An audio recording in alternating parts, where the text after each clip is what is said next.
lovanga kapadena kakalteang kamachumpui ang inazi mangai tudang kambulova kovelaya kapalo chu kadoralmo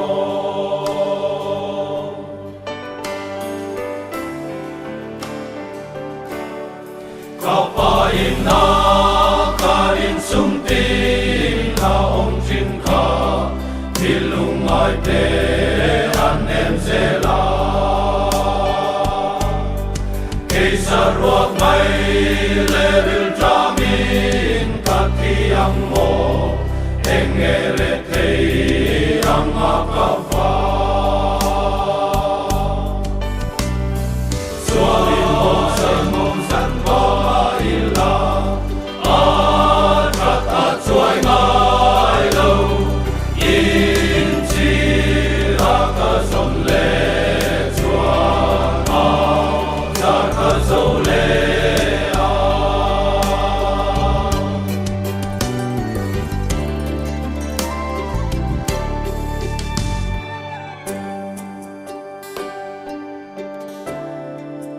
ô anh na ta chen lai kha van nuam en hộp vel môi na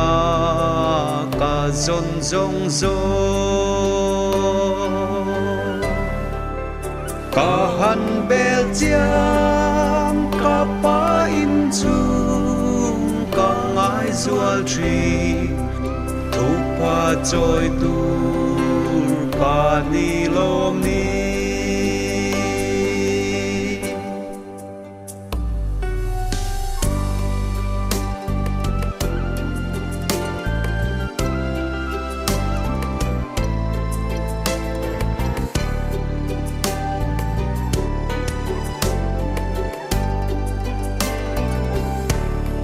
cây mi xua la tilung ai le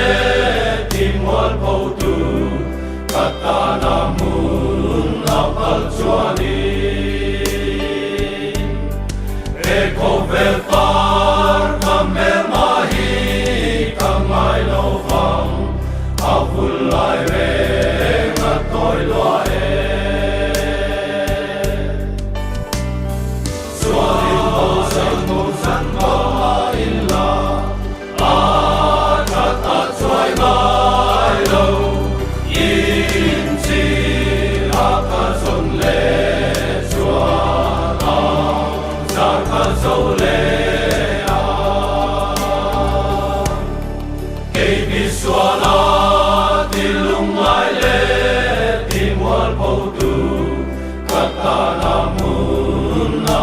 chuani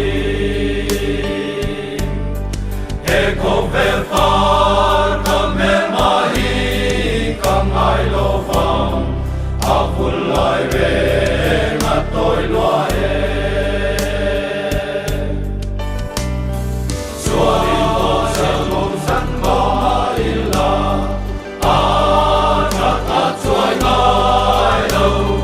yin chi akasom le chua sa ka so